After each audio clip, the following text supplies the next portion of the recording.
Welcome to my channel. Today's story is about a stepmother who paid the price for her greed. My name is Caroline. I am 32 years old, and on the day my stepmother, Veronica Sullivan, sitting at the long boardroom table in our flagship clinic in Austin, Texas, read aloud excerpts from the audit she had initiated behind my back, I understood one simple thing. A person who has dedicated their life to weaving intrigues will sooner or later get tangled in their own web. I sat at the head of the oval mahogany table, surrounded by 9 people whose opinions technically decided nothing.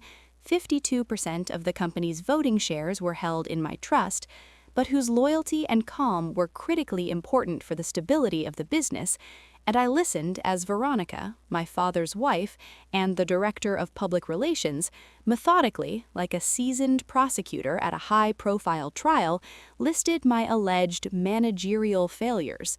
She didn't shout, she didn't wave her hands. Her voice was even and mournful, with that particular inflection of feigned concern, meant to demonstrate that she was acting solely out of love for her father's life's work and worry about the future of the clinic. Slides cycled on the screen behind her, tables of financial anomalies, scans of patient complaints about my new project, photos of documents that, in the context of her speech, looked like damning evidence of my incompetence.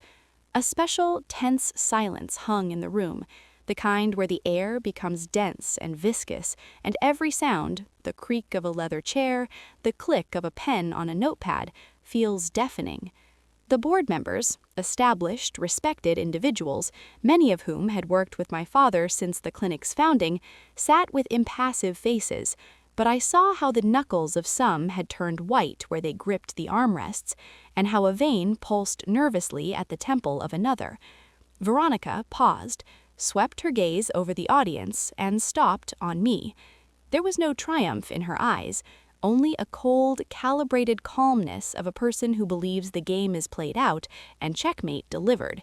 She was waiting for my reaction. She expected confusion, anger, justifications. I, on the other hand, looked at her and felt only a deep, cottony stillness inside, the kind that comes not from shock, but from a complete, meticulously prepared readiness for what was about to happen, because I knew she had come to this board meeting with stolen data, and I had come with irrefutable proof that she was not just a schemer, but a common thief. But before I tell you what happened next, and what became of this attempted coup for everyone involved, write in the comments, what time is it where you are, and what city are you in? I'm genuinely curious to know where in the world these lines are being read, and what the weather is like outside your window. This is a story about how sometimes the fiercest storms happen not in the sky, but within the walls of your own home. But let's take things in order. My father, Jonathan Reed, was one of those people they say pulled himself up by his bootstraps.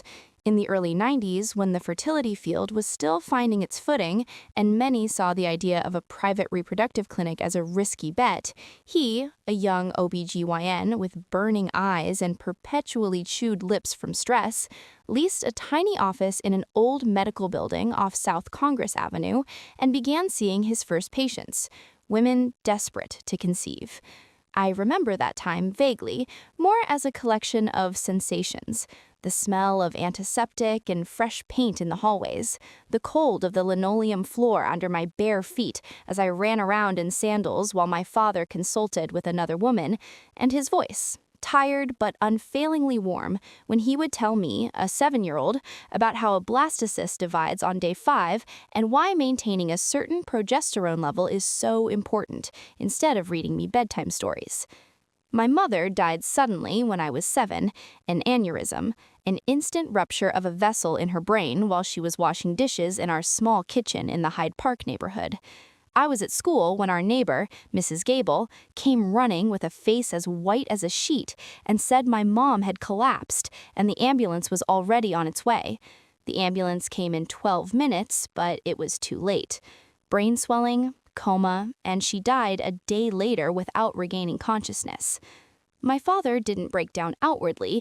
He kept going to work, performing procedures, seeing patients, but inside he seemed to have turned to stone. He smiled rarely after that, spoke in short, clipped sentences, and in the evenings he would sit for a long time in the kitchen with a mug of cold coffee, staring at a fixed spot on the wallpaper. Work became his only anchor, his only way of not going mad from grief and loneliness, and I, without realizing it, became part of that anchor. He started taking me to the clinic more and more often, at first just to have me nearby, and then to give me something to do. The clinic grew slowly but surely, like a tree planted in rocky Texas soil. First came our first ultrasound machine, an old Japanese Aloka that my father bought for a song from a failing private practice on the other side of Austin. I remember the two of us driving to pick it up in his beat-up Ford pickup truck, how carefully he loaded it onto the back seat, wrapped in old blankets like it was a crystal vase, and how he spent the whole night setting it up, consulting a dog-eared manual in Japanese, a language he didn't speak. Then we moved from the basement office to a leased wing of a former women's hospital on West 34th Street, a huge, echoing building with peeling paint on the walls and the smell of old medicine baked into every brick. My father painted the walls himself. He assembled the IKEA furniture himself. He did the wiring himself because there was no money for contractors. I, 8 years old, handed him screwdrivers and screws, and it was there, in that room smelling of paint and hope, that the first vague understanding sprouted in me. This business wasn't just a way to make money. It was something far more fragile and precious, because behind every procedure there wasn't just a check or a line item on a financial statement. There was someone's hope, someone's pain, someone's years of tears and disappointment that we were trying to turn into joy. I grew up with the clinic, absorbing its air, its rhythm, its particular anxiously joyful atmosphere, where despair and happiness walked hand in hand, replacing each other like the seasons. By the time I was 14, I was comfortable with basic medical terminology and could hold a conversation with the residents. By 17, I could tell a high-grade embryo from a low-grade one as well as any fellow. My father, seeing my genuine interest, never brushed me off, never said, "This isn't for children's ears." Instead, he encouraged me, explaining complex things in simple, precise words. It was then that the understanding took root. This was mine. This was what I wanted to do. Veronica Sullivan came into our lives when I was 15.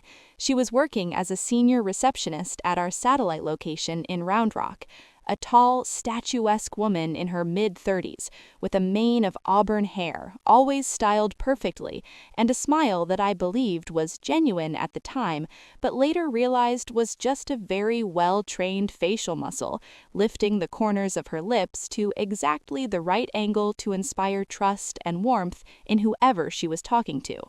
She had an uncanny ability to win people over.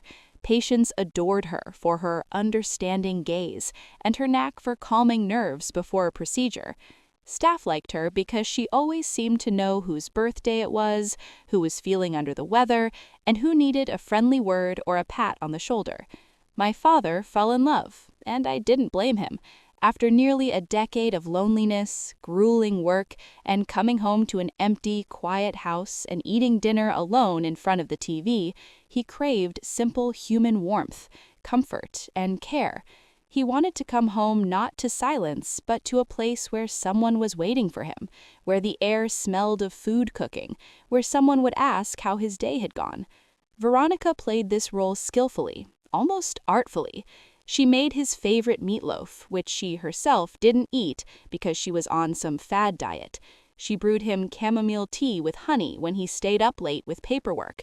She bought him warm socks because she noticed his feet were always cold. I saw my father come back to life, saw the light return to his eyes, and I was happy for him. The wedding was a modest affair, but with pretensions of a certain social standing, held in a private dining room at a country club in Westlake Hills. There was a string quartet and a buffet for a select group of guests. Key figures from the private medical community, a couple of people from the Texas Medical Board, a local state representative, and a dozen of my father's oldest friends.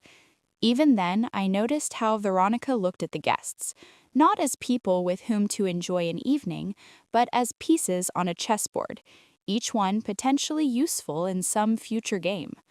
But I was 15, consumed with preparing for pre-med courses and nursing a crush on a boy in my AP biology class. I spent my evenings either buried in textbooks or walking along Lady Bird Lake with my friends. I didn't have the bandwidth for the intricacies of my new stepmother's psychology. I graduated from the University of Texas at Austin with a degree in biology, summa cum laude, and went on to Baylor College of Medicine in Houston. Those were 4 years of relentless study, sleepless nights with flashcards, grueling rotations in the hospital, and moments of pure exhilaration when a complex concept finally clicked. Then came a 4-year residency in obstetrics and gynecology at UT Southwestern in Dallas. Years of being worked to the bone, where I saw the other side of the reproductive medicine coin. Women with complications from failed IVF cycles, ectopic pregnancies, cancers detected too late. I held the hand of a patient whose baby's heartbeat stopped at 8 weeks and watched the light go out in her eyes. It was during my residency that I truly understood that reproductive medicine isn't a baby factory or an assembly line. It's delicate, intricate work that demands not just knowledge, but immense empathy and the ability to truly listen. After my residency, my father encouraged me to do a fellowship in reproductive endocrinology and infertility, and I spent 2 years at a renowned program in Boston. There, in labs filled with the latest next-generation sequencers, I saw how comprehensive genetic screening of embryos was transforming outcomes. I became obsessed with the idea of creating something similar but more personalized, something tailored to the individual genetic and metabolic profile of each woman. By the time I returned to Austin, New Beginnings Fertility had grown into a network of 7 full-service clinics across 4 cities in Central Texas, with its own cryobank containing over 10,000 samples, a state-of-the-art PGTA lab, and a staff of nearly 300 people. Annual revenue had surpassed $40 million, and we were among the top 5 private fertility centers in the entire Southwest. But my father, though he was only in his mid-60s, was starting to fade. First, it was a mild heart attack, right in the middle of a staff meeting where he was dressing down the facilities manager for a delayed renovation. Then came the blood pressure spikes, the hypertensive crises, the insomnia, and the chronic exhaustion that had accumulated over decades of relentless pace. His cardiologist was blunt: reduce stress, hand over the reins, prioritize rest. He started talking more and more openly about me being his successor. I initially pushed back. I felt I wasn't ready, that I was a physician, not a CEO. But he was insistent, and slowly I began to learn the other side of the business, the financial statements, the budgeting, the strategic planning, the dance with insurance companies. Veronica, during all these conversations, would always smile, nod, and chime in, "Of course, darling, Caroline is so brilliant, just like you." But in her eyes, if you looked closely, there was something dark and deep and still, like the water at the bottom of a well. 18 months after my return, my father officially handed me the role of CEO and the controlling interest in the company, 52% of the voting shares, held in trust.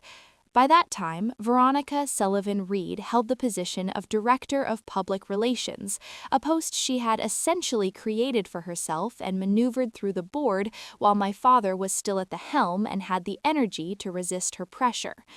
On paper, she was responsible for the company's image, charitable outreach, press relations, and government affairs. In practice, her work consisted of attending galas and charity events in designer dresses by St. John and Carolina Herrera, giving interviews to lifestyle magazines about the noble mission of creating families, and posing for the covers of local business journals under the headline, "The First Lady of Texas Fertility."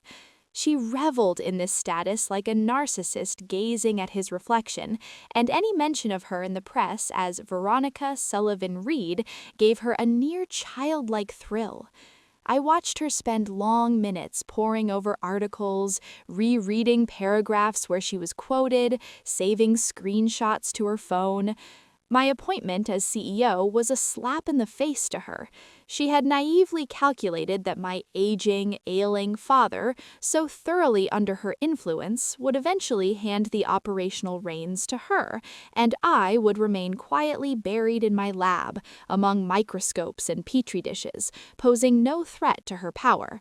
But my father, for all his affection and gratitude for her companionship, was a pragmatist to his core.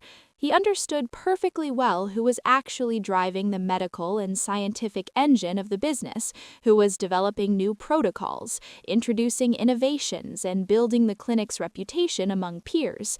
And he knew who was simply crafting a pretty public facade without a medical degree or a real understanding of how the clinic actually functioned at the bedside. The first 6 months after the transition were surprisingly quiet. Veronica behaved impeccably. She congratulated me on every successful new protocol implementation. She sent cheerful "good morning" texts with little flower emojis. She invited me to family dinners at the house she and my father shared, a sprawling, ostentatious Mediterranean-style villa in the hills of West Austin, which she had furnished with a level of gilded opulence that bordered on parody, but where my father seemed comfortable and well cared for. There were travertine floors, heavy brocade drapes, ornate mirrors in gold frames, and a massive chandelier in the 2-story foyer that looked like an upside-down wedding cake. I even began to relax, thinking that perhaps I had misjudged her and that her ambitions had been satisfied by the role of public face and founder's wife. I was naive. I didn't see how she was methodically, step by step, weaving her web, because I was utterly consumed by my main project, a project I believed would be a game changer. The idea for our personalized nutritional protocol was born during my fellowship in Boston. I had seen firsthand how standard vitamin and supplement regimens for egg retrieval and early pregnancy completely ignored individual genetic variations in nutrient metabolism. One woman on a standard dose of folic acid would thrive. Another on the identical dose would have almost no effect because of a polymorphism in the MTHFR gene that prevented her from converting folic acid into its active form. I proposed implementing a new system, an expanded blood panel upon entering an IVF cycle. This panel would include not just standard hormone levels and micronutrients, but a specific set of genetic markers related to the absorption and metabolism of B vitamins, vitamin D, iron, zinc, selenium, and key antioxidants.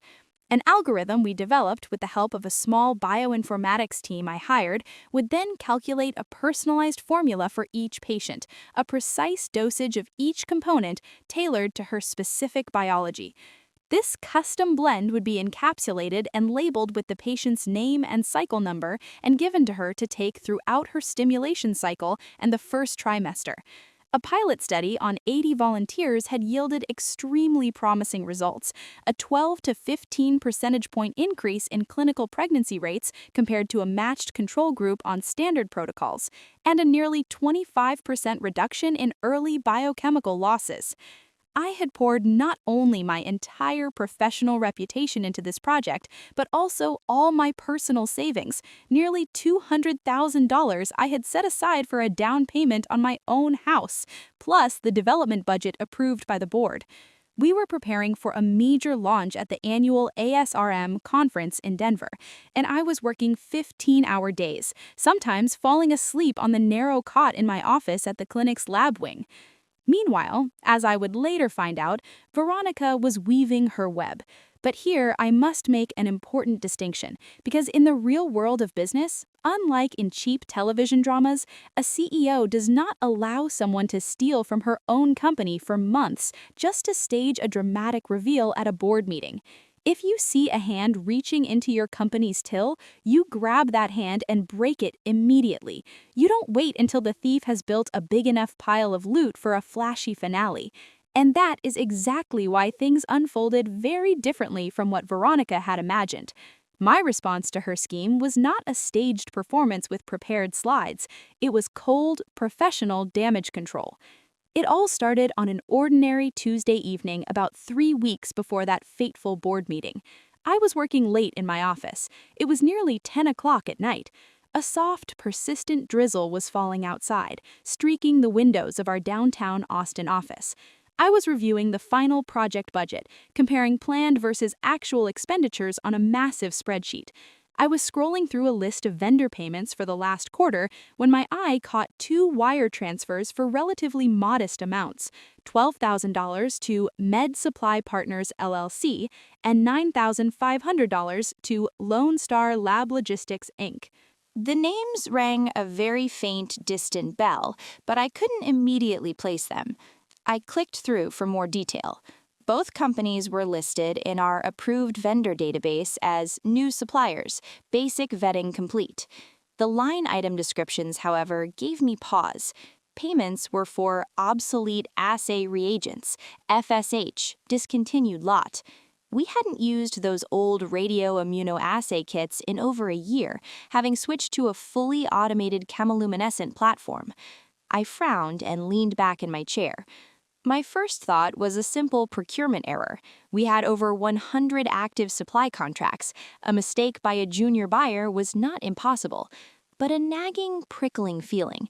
Not logic exactly, but the gut intuition honed from years of reading patient charts and sensing when something was off even before the labs came back, made me dig deeper. I pulled up the full payment history for these 2 LLCs and saw that over the past 6 months, we had transferred a total of just over $220,000 to them. It was a rounding error in the context of our annual revenue, but it was still real money. I didn't scream, call security, or immediately phone my father with accusations of embezzlement. My grandmother, my mom's mom, a tough woman from West Texas, used to say, "Don't start screaming the minute you see a roach. First, watch where it scuttles and find the crack in the floorboard."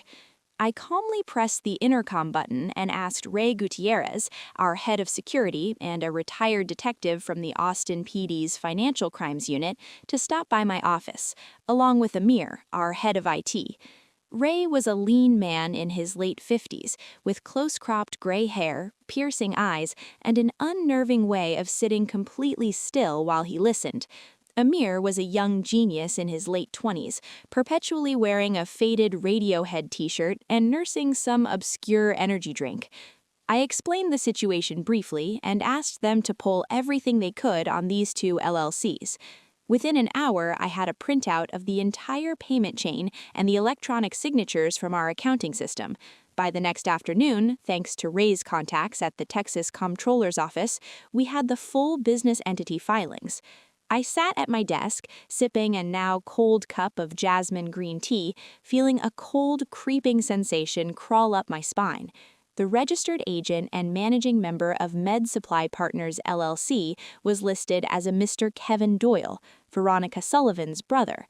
Lone Star Lab Logistics Inc. was run by a man named Patrick Kenner, Kevin Doyle's former business partner from a failed used car venture a decade ago. The scheme was so simple a child could have drawn it on a napkin: fake invoices for supplies that were never ordered and never received. A quick check with our inventory management system confirmed no record of these items ever entering our warehouse. The money was wired to these shell companies and then likely siphoned off into personal accounts or hard-to-trace prepaid debit cards. The first wave of feeling wasn't hot anger. It was an immense, crushing weariness. Veronica hadn't just schemed against me personally, trying to manipulate my father. She hadn't just tried to undermine my authority. She had, from her gilded perch as the founder's wife, simply and inelegantly been robbing the company my father had built over 3 decades, a company he had risked his health, his savings, and his sanity to create. I remembered us painting those first clinic walls. I remembered him taking a second mortgage on our house to buy that Japanese ultrasound machine. I remembered us eating canned soup for dinner for weeks on end so we could afford a new centrifuge. And now, this woman who had so sweetly brewed him his chamomile tea was dipping her hand in the till? My first impulse was swift and surgical. Revoke all her access immediately, call her into the office, lay out the evidence, fire her for cause, and turn everything over to the Travis County District Attorney's Office. I even reached for the phone to call my assistant and scheduled a meeting. But I stopped myself. I took a long, slow breath. I forced myself to think. Veronica was not just a thieving employee who could be frog-marched out of the building in 10 minutes flat. She was my father's wife, a woman he had lived with and, in his own way, loved for 17 years. A public, ugly scandal, a local news story about fertility clinic CEO's stepmother charged with embezzlement, would devastate my father, and I genuinely feared his aging heart might not survive the shock. It would also be a catastrophic hit to the clinic's reputation. We operated in an incredibly sensitive space, built entirely on trust. A headline like "Fraud at New Beginnings Fertility" could crater our patient volume for months, costing us far more than the $200,000 we'd lost. Furthermore, there was the prenuptial agreement my father had wisely, if reluctantly, insisted upon. It had been drawn up by an old family lawyer, now retired. It had holes, but it contained one crucial clause. In the event that Veronica committed a willful and malicious act resulting in material financial harm to the business interests of Jonathan Reed, her entitlements to spousal support and the right to reside in the West Austin property could be contested or nullified. To invoke that clause effectively and avoid a protracted, scorched earth legal battle, I had to be methodical, not emotional. I instructed Ray and his team to build a complete dossier.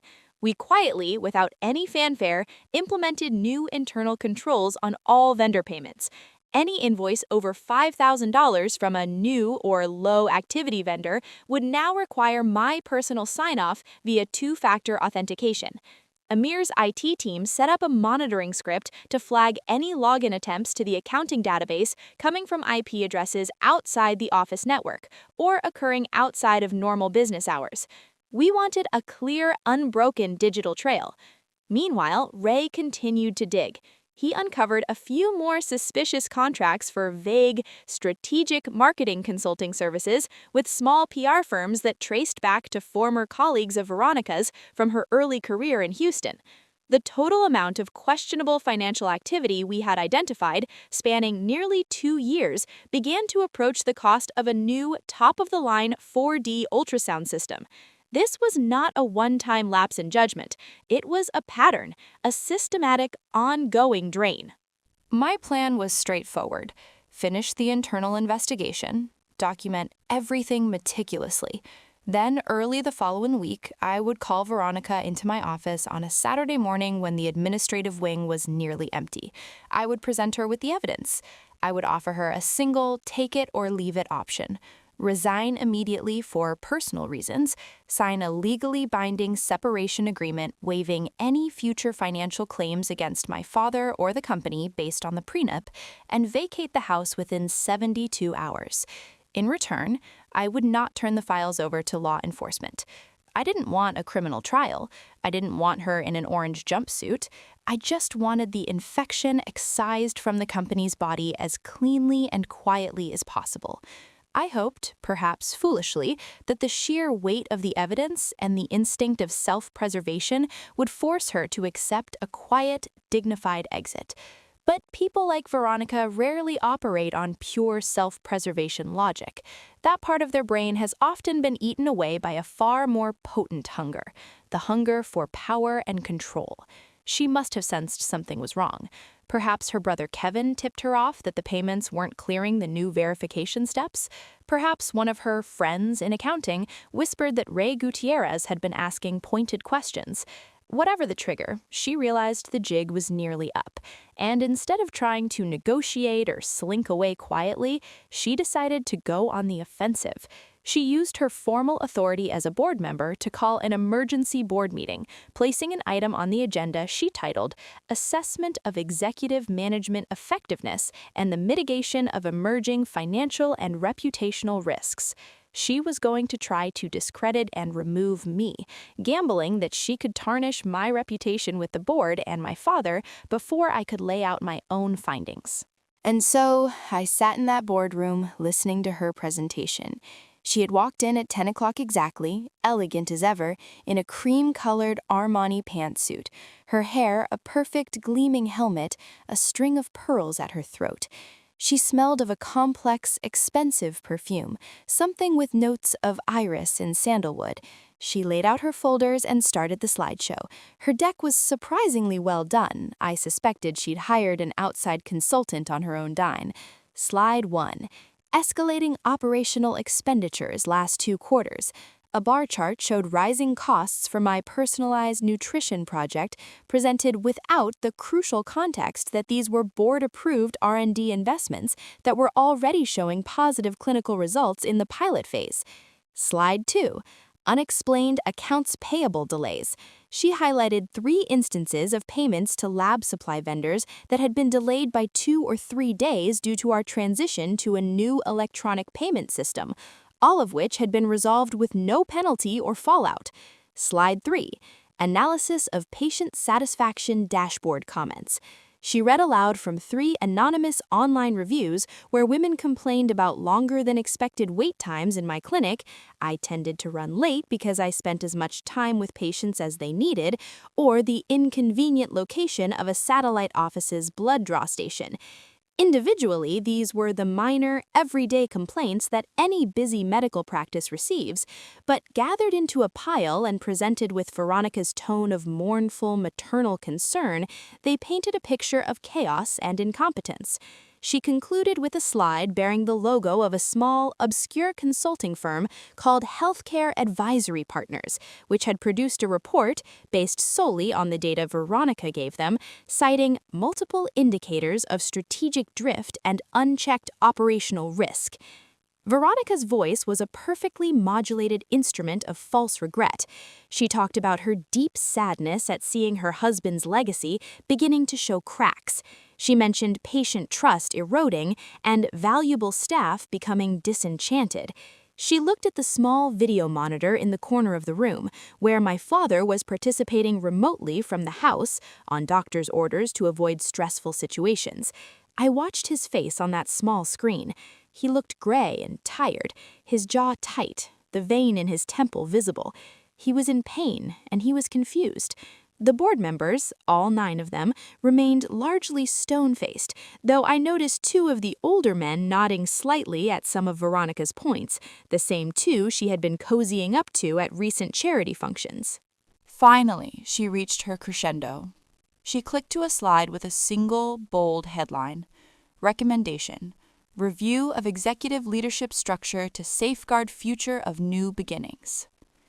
Ladies and gentlemen of the board, she said, her voice trembling just so, a masterclass in manufactured sincerity. It breaks my heart to be here, but I cannot remain silent. I see the company Jonathan built from the ground up beginning to drift. I see talented, frustrated staff. I see patients complaining about a lack of focus. I am therefore asking this board to formally consider issuing a vote of no confidence in the current CEO, Caroline Reed, and to recommend that Chairman Jonathan Reed reconsider the current leadership structure in favor of a more seasoned management approach. Thank you. The silence that followed was absolute. You could have heard a pin drop on the plush carpet. I could hear the low hum of the building's HVAC system. I could hear the soft hum of a fluorescent bulb in the hallway. I saw one board member nervously clicking the top of his pen, a soft, repetitive click, click, click. Every pair of eyes in the room swiveled toward me. I felt my own pulse slow and steady, like a metronome. I let the silence stretch, letting the weight of her final words hang in the air, letting everyone fully absorb the audacity of what she had just tried to do. I let it become uncomfortable.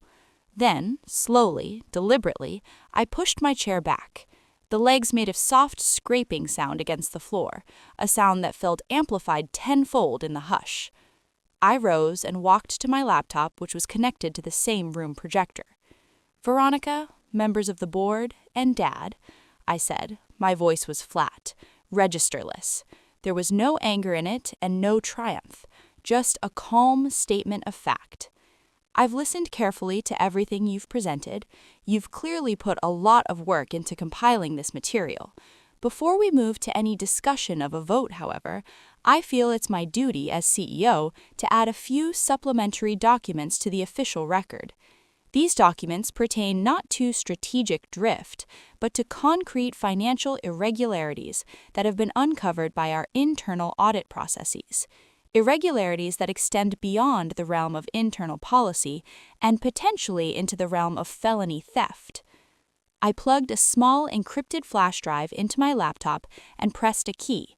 The projector screen behind me, the same screen that had just shown her damning charts, now displayed my first slide.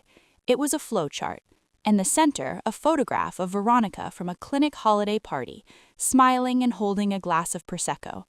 2 thick red arrows pointed from her photo to 2 boxes, Med Supply Partners LLC and Lone Star Lab Logistics Inc. Above each box were clipped images from the Texas Comptroller's Business Registry, showing the names Kevin Doyle, brother, and Patrick Kenner, associate. Below that, a scrolling list of wire transfer confirmations and a summary line. Total disbursed to unverified or fictitious vendors, Jan through August current fiscal year, $221,450.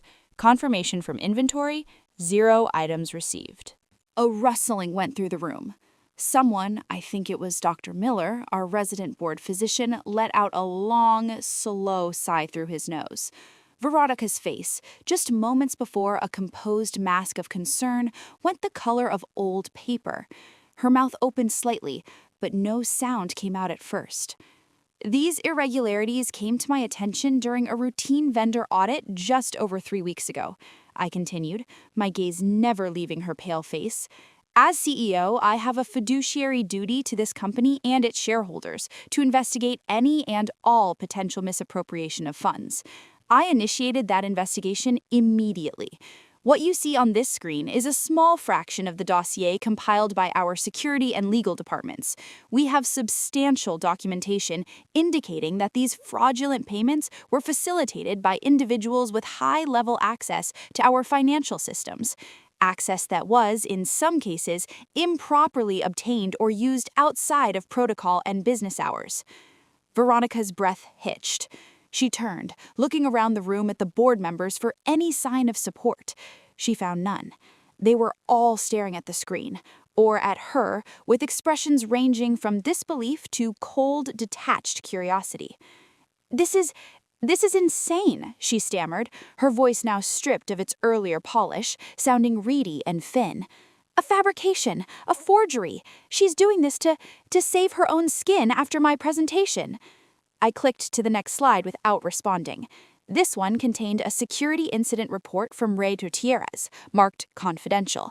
It listed dates and times when login credentials associated with Veronica's office were accessed to the accounting database from her home IT address late at night, times corroborated by building access logs showing she was not in the building. Beneath it was a second image, a screenshot of a WhatsApp message exchange between a number we'd traced to Veronica and a number belonging to her brother, Kevin. The message was a photo of an invoice form with a scribbled note. Push this through. Caroline's too busy playing scientist in the lab to ever check this stuff. The silence in the room was now so profound, it felt almost solid, a physical presence pressing in from all sides. I saw the board member who had been clicking his pen grip it so hard his knuckles turned white. My father, on the video screen, had removed his glasses and was slowly rubbing the bridge of his nose, his eyes squeezed shut. Veronica stood frozen behind her chair, her knuckles white where they gripped the leather. You took that out of context," she whispered, her voice cracking. "Kevin was having financial trouble. I was just trying to help him quietly. It was a loan. I was going to pay it all back." I ignored her and turned my head to face the small monitor showing my father. He had put his glasses back on. His eyes were red-rimmed.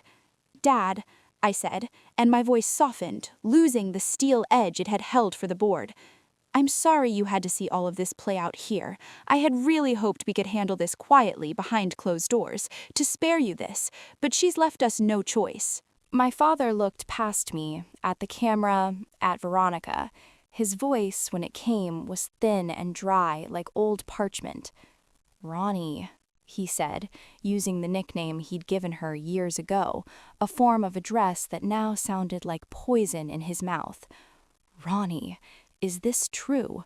You've been stealing from our company, from me, for years?" She just stared back at him, her mouth working but no words emerging. The mask was gone. Underneath was just a terrified, cornered animal. "Get out, Veronica," my father said, his voice suddenly hard and clear despite his frailty. "Get out of this building. Get out of my house. I don't ever want to see you again." She stood there for another agonizing 5 seconds. Then she turned on her heel so fast she nearly lost her balance on her expensive Louboutins. She snatched her Hermes handbag off the floor and walked stiffly, blindly toward the boardroom doors. The sound of her heels on the hardwood floor was a frantic staccato drumming, clack, clack, clack, clack, that ended abruptly as the heavy door swung shut behind her with a soft, final thud. I let out a long, slow breath I hadn't realized I'd been holding. I turned back to the assembled board members, my back straight, my hands resting calmly on the polished tabletop. "Ladies and gentlemen, I apologize that this meeting has been derailed in such an unpleasant manner. My responsibilities as CEO compelled me to bring this information before the board. In light of this, I move that we take the following actions. First, the immediate suspension, pending termination for cause, of Veronica Sullivan from her position as Director of Public Relations. Second, a full forensic audit of all contracts and payments she was involved in, to be conducted by an external firm from a recognized national practice. Third, that our legal counsel prepares a severance agreement tied to a full release of claims and a waiver of all rights under the prenuptial agreement, to be presented to Miss Sullivan with the understanding that our alternative is to refer this matter to the Travis County District Attorney for criminal prosecution." The board members all seemed to exhale at once. Dr. Miller, the oldest and most respected member of the group, cleared his throat and leaned forward. "Caroline," he said, his gruff but kind voice, "I've known you since you were knee-high and handing your dad tools. Your dad built something special here, and you've been its backbone for years, whether everyone in this room always knew it or not. You handled this exactly as a CEO should, with discretion where possible and with strength where necessary. You have the full support of this board for all the actions you've outlined." One by one, the other members nodded their assent. The two who had seemed to nod along with Veronica earlier now looked deeply uncomfortable, staring fixedly at their briefing folders. I made a mental note to have Ray discreetly investigate their ties to her. That was a problem for another day. I spent the rest of that Friday burying myself in operational details, a welcome distraction from the emotional wreckage of the morning. My assistant was instructed to cancel all of Veronica's corporate credit cards and building access badges by noon. I drafted a brief, vague internal memo announcing her departure to pursue other opportunities, effective immediately. That evening, I drove out to the West Austin house. My father was sitting on the back patio, staring out at the twilight sky over the hill country, a half-drunk glass of iced tea sweating on the table beside him. He looked older than I'd ever seen him, but there was also a strange, grim peace in his posture. "I feel like a fool, Caro," he said quietly as I sat down in the Adirondack chair next to him. 17 years. I thought she was my reward for all the hard years after your mom." "She was good at her job, Dad," I said, reaching over and covering his cold hand with mine. "Her job was making people feel a certain way. It wasn't your fault." The following week was a quiet, tense waiting game. Veronica had gone radio silent. Her brother, Kevin's company, Med Supply Partners, had its business registration abruptly dissolved. Ray's contacts at the airport confirmed Kevin Doyle had bought a one-way ticket to Cancun. I worked late every night fine-tuning the presentation for the Denver conference. It was a much-needed anchor in the storm. On the 5th day, she came back. It was just after 6 in the evening on a Wednesday. The administrative wing was nearly empty. I was in my office reviewing final copy for the conference materials, a fresh mug of jasmine green tea cooling on my desk. I heard the familiar sharp clack, clack, clack of heels in the hallway, a sound that made a muscle in my jaw tense involuntarily. A moment later, the door to my office swung open and Veronica Sullivan stood in the doorway. She looked diminished. The pristine armor was gone. Her hair was pulled back in a messy, lank ponytail. No makeup, or very little, and the dark circles under her eyes were stark. She clutched a manila envelope in her hands. She said nothing at first, just stood there, her eyes darting around the room. I looked up from my computer and leaned back in my chair, keeping my face deliberately neutral. "Veronica," I said, my voice low and even, "my assistant said you weren't on the schedule, but come in, sit." She walked in hesitantly, as if the room itself was hostile territory. She perched on the very edge of the visitor chair, holding the envelope in her lap like a shield.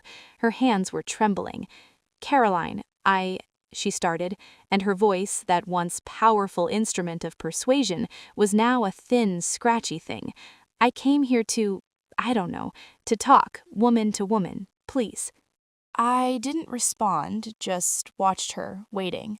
She looked down at her manicured hands, nails now chipped. "I know what you think of me, and you're right, about most of it. At first, Kevin was in a bad way. He was going to lose his house in Leander. I thought it would just be one loan, one time. I'd replace the money somehow. No one would ever know. And then, I don't know, it was so easy. Your father never looked at the books. You were always so buried in your important project. It became a habit, a safety net I didn't think I deserved. And then you started clamping down, and I panicked. The board presentation was stupid. I see that now. I was trying to buy myself time. I'm not a monster, Caroline. I got lost." A single tear slipped from her eye and traced a path down her cheek. I watched it make its way to her jawline. I didn't feel pity. I didn't feel anger. I felt what a surgeon must feel looking at a successfully removed malignant tumor sitting in a steel tray. This was no longer part of the living body. You just had to make sure it was disposed of properly. I leaned forward, opened a drawer, and took out the document my lawyers had prepared, the settlement offer. I placed it on the polished wood of the desk between us, along with a pen. "Veronica," I said, and my voice held no malice but also no warmth. It was the same voice I used to deliver difficult diagnoses. "I'm not going to lecture you. I'm not going to yell. Here is the only path forward for you. You will sign this agreement tonight. You will resign your position with no severance or benefits. You will formally and irrevocably waive any and all claims to spousal support or any right to occupy the West Austin property under the prenuptial agreement. You will vacate the house within 48 hours. You will return the Lexus, which is leased in the clinic's name. In exchange, and only in exchange for this signed document being in my possession by 9 a.m. tomorrow morning, I will not deliver this file," and I tapped a thick 3-ringed binder on the corner of my desk, "to the Travis County DA's Financial Crimes Unit. This is my first, last, and only offer."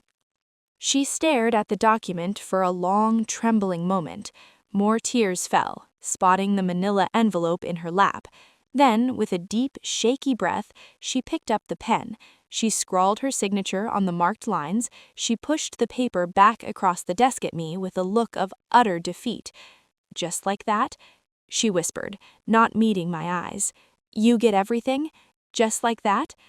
"No, Veronica," I said, my voice finally showing a hint of steel. "That's the part you never understood. I didn't get anything. I just stopped the leak you punched in the hull of our family's ship. Now, please leave, and don't ever come back." She stood up, her movements stiff and old. She walked to the door, and the sound of her heels on the floor was softer this time, more hesitant. The door closed behind her with a quiet click. 2 days later, a realtor friend of my father's confirmed the house was empty, keys left on the kitchen island.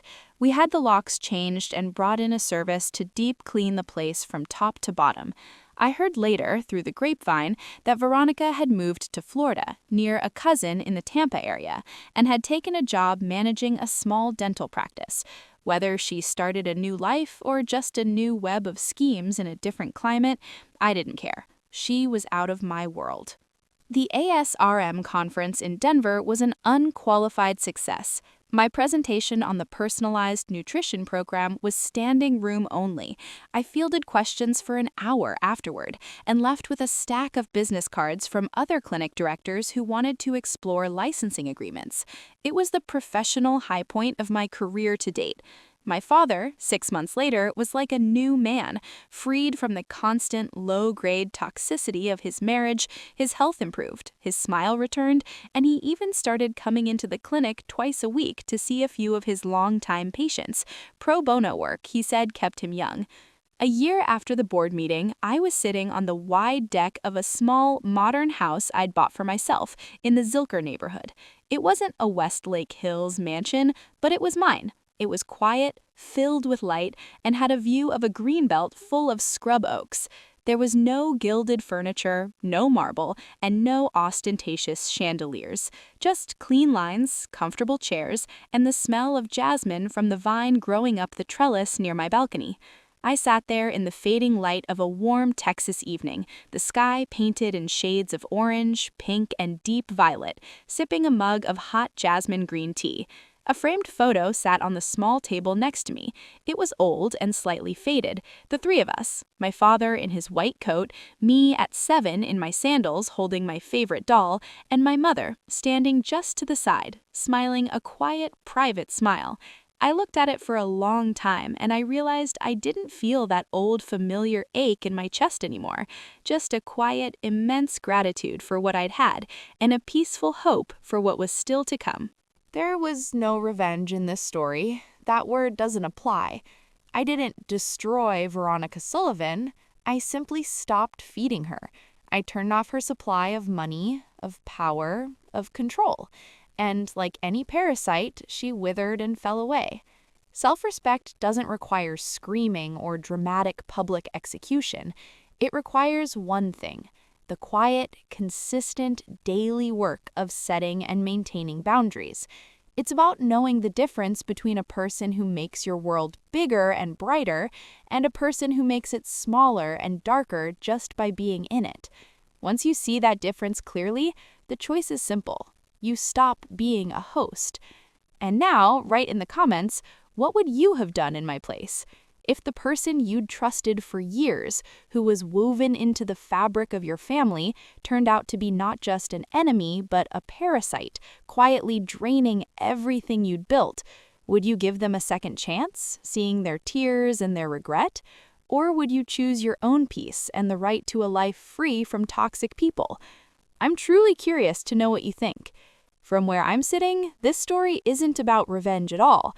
It's about the quiet, transformative power of simply deciding that you are no longer available for mistreatment. It's about learning to close the door, not in anger, but with the firm, final knowledge that the air inside is cleaner without them in it. I made my choice, and I've never looked back.